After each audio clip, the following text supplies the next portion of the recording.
this is Naiza A. Mendoza from IE 1204 and this is for my integral calculus. So sa mga nagdang po naming midterm topics last sem, ito po yung napili ko which is definite integral. So equation po na sasagutin ko dito ay ito, the integral of 2y cubed minus 6y squared all over y squared evaluated between the lower limit of 2 and upper limit of 1 dy. So first po, itatransform natin yung expression ng ating equation by the use of this. By the use of this equation, which is the integral of f of x evaluated between the lower limit a and upper limit b dx is equals to the integral of negative f of x with the upper limit a and lower limit b dx. So kung napapansin nyo po, nag-reverse po ang ating a and b and at the same time yung f of x po natin ay nagkaroon ng negative. So ito po ang tinatawag nating reversing the bounds of definite integral. Reversing the bounds of a definite integral. So after po nito, para ma-evaluate natin yung definite integral, first, kailangan mo nating evaluate yung indefinite integral. So paano po yun? Simply, we're just going to remove, for the meantime, yung pong ating limit of integration. So, ito po yun. The integral of negative 2y cubed minus 6y squared all over y squared dy. So, ito na po siya. Niremove lang po natin for the meantime yung ating limit of integration which is yung a and b. Which is 2 and 1. So, next po is, gagamitin po natin yung isa sa mga property ng integral which is ito po.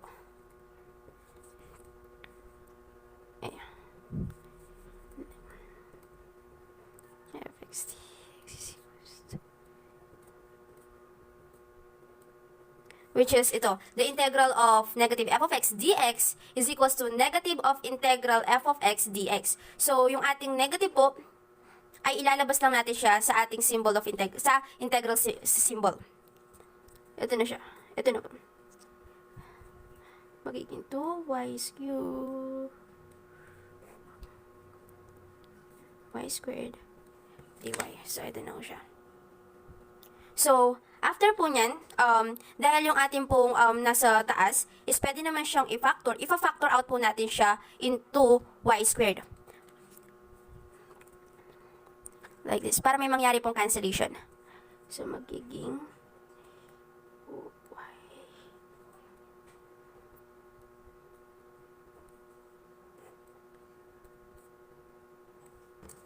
Ito po. Naging negative of integral y squared x, open and close parentheses, 2y minus 6 all over y squared dy. So, after po nito, magre-reduce na tayo ng fraction, which is yung pong y squared. Dito mangyayari yung ating cancellation.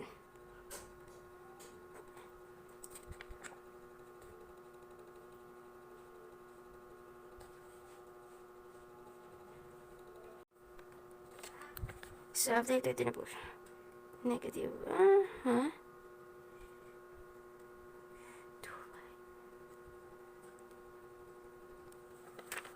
Ito na po siya. So, after po nito, gagamit ulit tayo ng property of integral, which is ito po.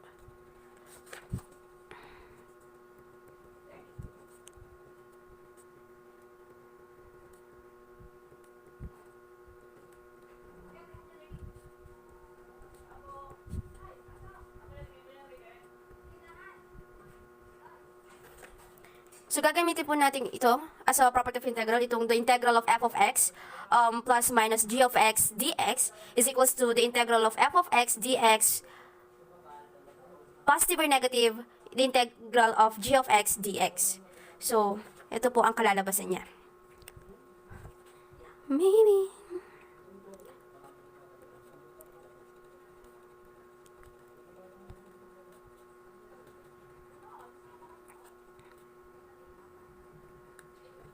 Pag-iiwalayan lang po natin, yung dalawang, lalagyan lang po natin siya ng dy. Magkahiwalay yung dy nila. After nito, i-evaluate na po natin yung indefinite integral. So, i-evaluate na natin siya. Magiging negative y squared minus 6y. So, ito na po siya. Then, simplify the expression. Simplify the expression. Magiging negative y squared plus, kasi negative times negative, plus 6y. After net po ito, i-evaluate na natin yung definite integral by returning the limits of integration. So, ibabalik na po natin yung limit of integration. Y squared plus 6y to 1. So, ayan. So, using this method or this formula, ito po. Using this formula, f of x with the integral of b a is equals to b f of p minus f of a.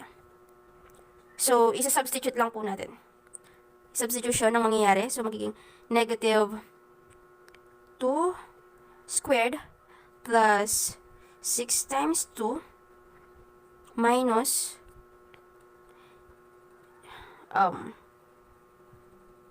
wait lang. Then negative 1 squared plus 6 1. So, ito po ang mangyayari.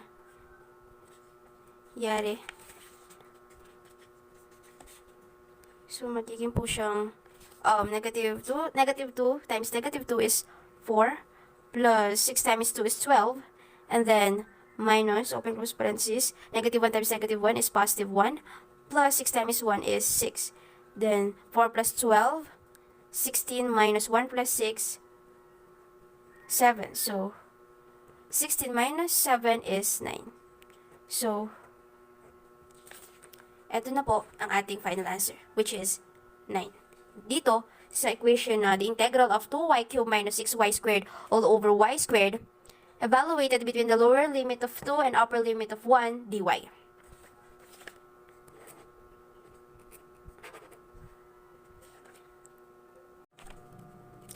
This problem naman po, this is one of my final topic in this integral calculus, which is area between two curves. So, the problem that I'm going to solve under this topic is, what is the area of the region between the graphs of f of x is equals to 3x squared plus 3x minus 8 and g of x is equals to 2x squared plus x plus 7.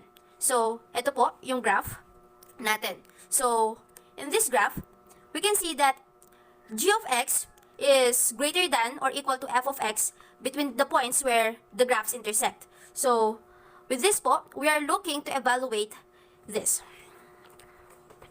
We're looking to evaluate this. G of x. So, we're looking to evaluate the integral of g of x minus f of x evaluated between the upper limit, between the lower limit a and upper limit b dx.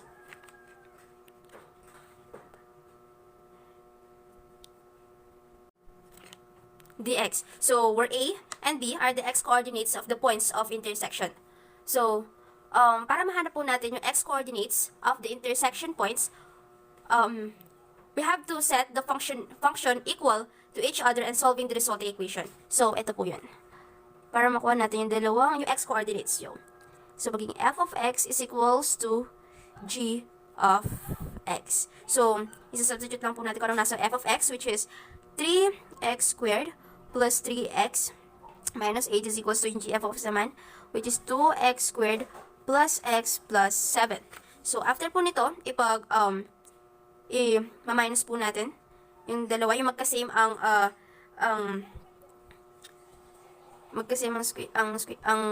x. So, ito, 3x squared minus 2x squared is equals to x squared. Then, 3x minus x is 2x. Then, negative 8 minus positive 7 is negative 15 is equals to 0. Then, ipa-factor po natin itong nakuha natin ito. So, we just have to think two numbers na kung saan kapag i-multiply natin to each other or sinubtract natin to each other, ang kalalabasan po nila is 2 and negative 15. 2 and 15. So, dito po, we can use 5 and 3. So, x, 5, and then x, 3. And dahil hindi po magkapareho ng sign, which is positive and negative yung side dito sa taas, positive dito and negative din po dito. 0. So, para maka-assure po tayo na tama ang ating ginawa or ang ating ginamit na factoring, we can use FOIL method to make sure. So, x plus 5 and x minus 3. So, FOIL, x times x squared, x outer, x times negative 3, 3x, then inner, 5 times x, positive 5x, then last, 5 times 3 is negative 15. So, bring down x squared, and negative 15, then negative 3x plus 5x is positive 2x. So, tama po ang ating ginamit na factoring. So, yan. After po nito, we can say that the graph nag-intersect po sila sa x is equals to negative 5 and x to negative 3.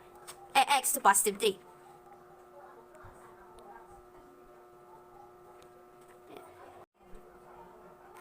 Thus, the area of the shaded region pictured to this graph is given by this.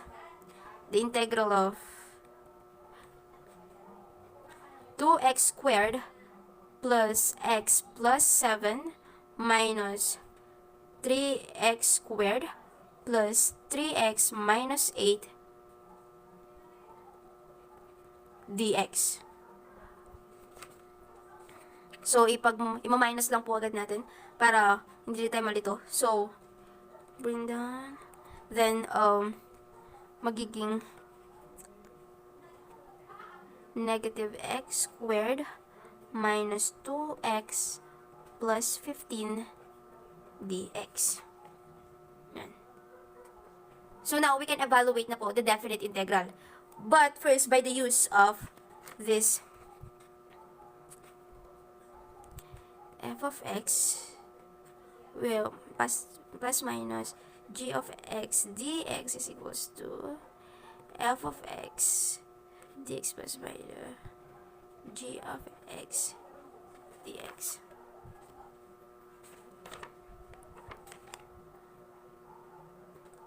So, ito po ang mangyayari. Magiging negative x then x squared dx minus the integral of 2x dx plus 15 dx. And then, magiging negative x cubed minus x squared. I-evaluate na po natin yung definite integral plus 15x.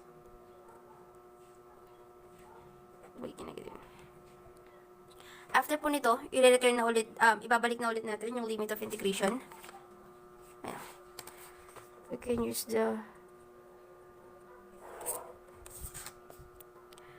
use the limit of integration na. So, magiging, ganito po. Negative x cubed over 3 minus x squared plus 15x, then dito 3 and negative 5.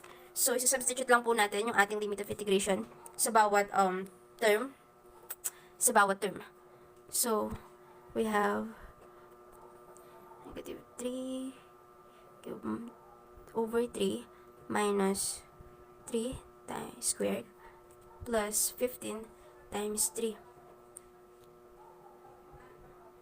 times 3 minus, bring down na lang, negative 5 cube over 3 minus negative 5 squared plus 15 times negative 15. So, iisa-isayin po natin. So, ang negative 3 cube over 3 is negative 9. Is negative 9. We can use calculator to make sure. Okay, negative 3 cube over 3 is negative 9.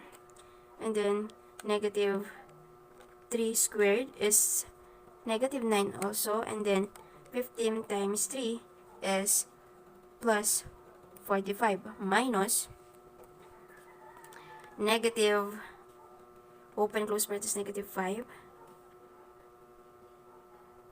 and then close parenthesis, cube divide 3 is 41.666667, pero pwede po natin siyang i-round off na sa 67. So magiging 41.67, then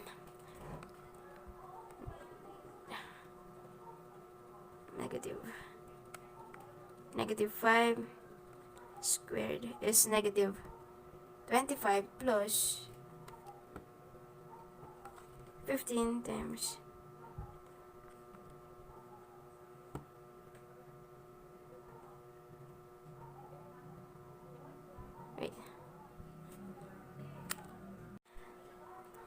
ito po ay napasabal lang.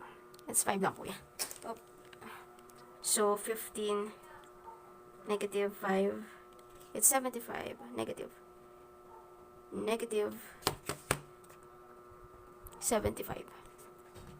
And then after that, magiging negative 9 minus 9 plus 45, 27 minus 41.67 minus 25 minus 75. Alright, 41.7 minus 25.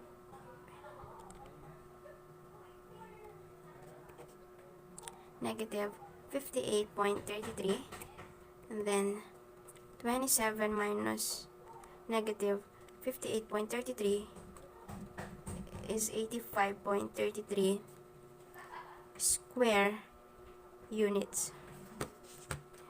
So, eto na po ang ating final answer. So, what is the area of the region between the graphs of f of x equals to 3x squared plus 3x minus 8 and g of x equals to 2x squared plus x plus 7? Ito po ay 85.33 square units. Square units.